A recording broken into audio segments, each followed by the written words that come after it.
as is the case with all of these ancient societies, we have to deal with columns. Now, the Roman columns are really two.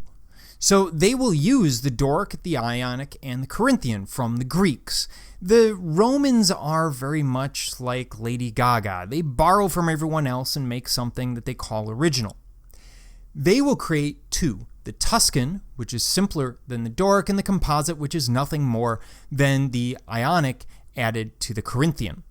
So they're again taking previous ideas from the Greeks and they're simply reshaping them. Thus we get what are termed the 5 classic orders of architecture.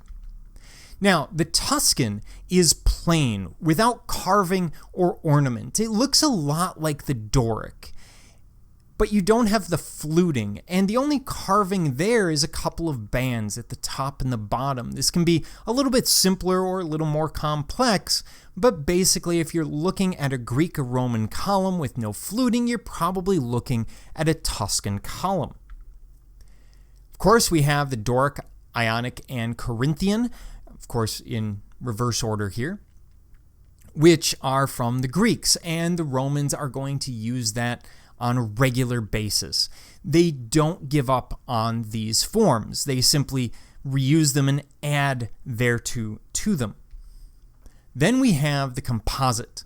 Now, this is a Roman design column that combines the Ionic and the Corinthian. And in fact, if I pull up my pen here, you can see here's the scrolls of the Ionic as well as the acanthus from the Corinthian.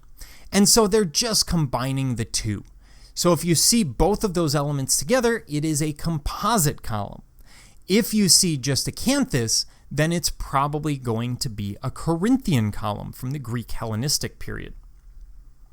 So when we look at them, we would order them this way. The Tuscan as the simplest form, and then the Doric. Of course, the Doric frequently does not have a base on it, but generally has a very simple capital. Then we have the Ionic with our scroll work, the Corinthian with the acanthus, and then the Composite with the acanthus combined with the scroll work. Now, if you look at the Corinthian, sometimes you see these miniature scrolls.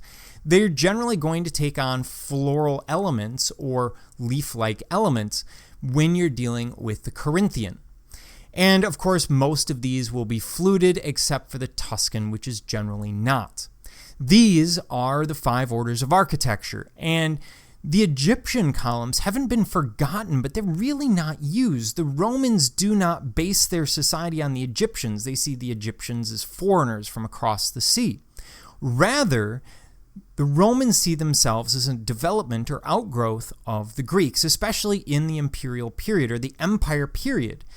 And so we see them borrowing from the Greeks far more heavily than the Egyptians. The result is today we don't use Egyptian columns. We use Greek and Roman columns because in Western society we're constantly trying to emulate the Romans. And, well, the Romans use the Greek, not the Egyptian.